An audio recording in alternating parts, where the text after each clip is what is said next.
রুমির প্রত্যেকটা অ্যাকাউন্টে, প্রত্যেকটা কমেন্টে এবং তার যে লাস্ট পোস্ট ছিল হাদির সুস্থতা কামনায়, তার লাস্ট পোস্ট ছিল, আপনারা দেখেছেন।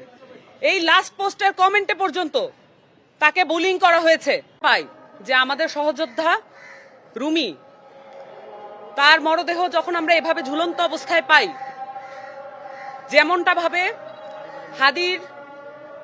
হাদির মস্তিষ্ক ভেদ করে যাওয়া বুলেট যেমন আমাদেরকে ছিন্ন ভিন্ন করে ফেলেছে,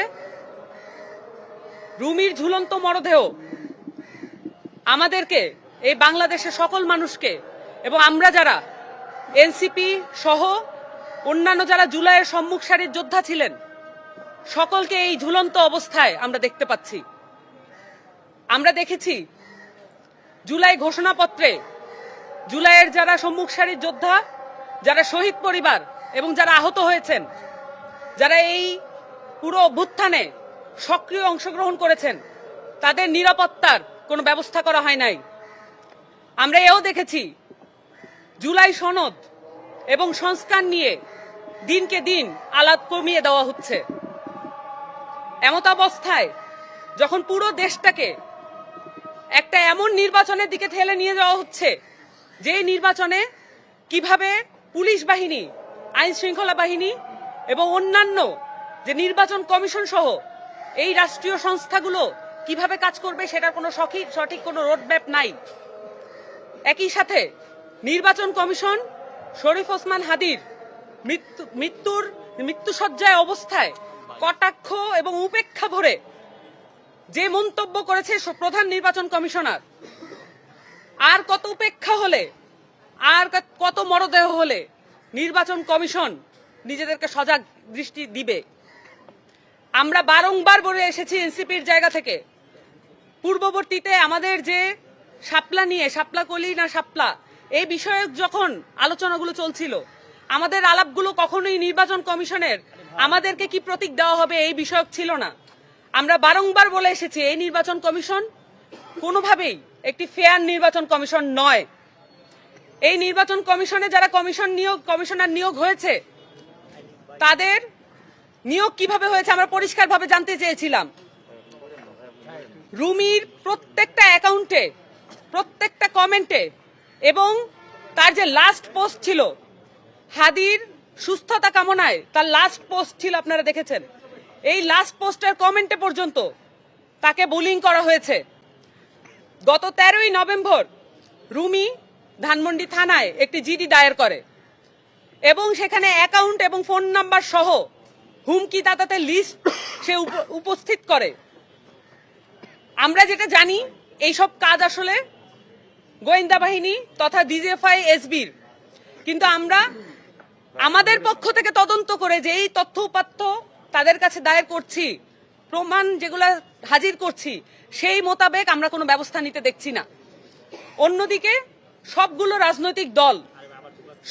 রাজনৈতিক দল একচ্ছত্রভাবে নির্বাচনের দিকে এগিয়ে যাচ্ছে, কিন্তু আমরা দেখছি আমাদের জুলাই যোদ্ধা যারা ছিলেন, যারা শহীদ পরিবারের উপরে একাধিক হুমকি আসছে, এনসিপির একাধিক নেতাকর্মীর উপরে হামলা এবং হুমকি উভয় চলমান আছে। এটা শুধু এনসিপির ব্যাপার নয়, পরিষ্কার করে বলতে চাই, এটা বাংলাদেশের নিরাপত্তার বিষয়। এখানে দিল্লি, পিন্ডি এবং নিউ ইয়র্কের আধিপত্যবাদ বিরোধী যত সংগ্রামী যোদ্ধা আছে, সকলের প্রতি, সকলের জীবনের প্রতি হুমকি আছে। রুমির মরদেহ শুধুমাত্র আমাদেরকে হতাশ করছে না, আমরা বরঞ্চ নিজেদের শক্তিতে আরো বলিয়ান হয়ে উঠছি। রুমি আমাদের হিরো, হাদি যেমন আমাদের হিরো, রুমিও আমাদের হিরো। আমরা মনে করি সামনের যে আধিপত্যবাদ বিরোধী সংগ্রাম, সেখানে হাদি এবং রুমি তারা আমাদেরকে সাহস এবং শক্তিতে বলিয়ান করবে।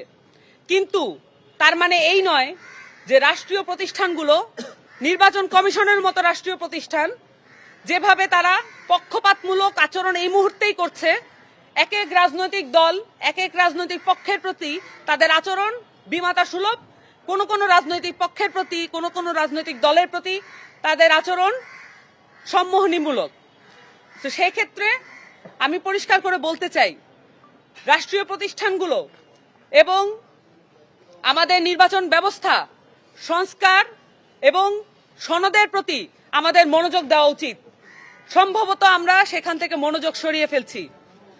আমরা আমাদের জুলাইয়ের যত সম্মুখ সারির যোদ্ধা আছে, আমাদের যত আহত আছে এবং শহীদ পরিবার আছে, এবং সবার যারা মাঠে ময়দানে এখনো লড়াই করে চলছেন, রাজপথে যত লড়াই করে চলছেন, রুমির মৃত্যু আমাদেরকে ভয় দেয় না, আমরা বরঞ্চ সাহসে বলিয়ান হচ্ছি।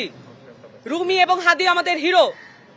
আমরা মনে করি যে আমরা শাহাদাতকে ভয় পাই না, কিন্তু তার মানে এই নয় রাষ্ট্রের যে দুর্বলতা এবং আইন শৃঙ্খলা বাহিনীর যে দুর্বলতা, একই সাথে এই ময়না তদন্ত এবং পুলিশি তদন্ত কিভাবে হবে সেটার প্রতি আমরা কিন্তু সজাগ দৃষ্টি রাখব।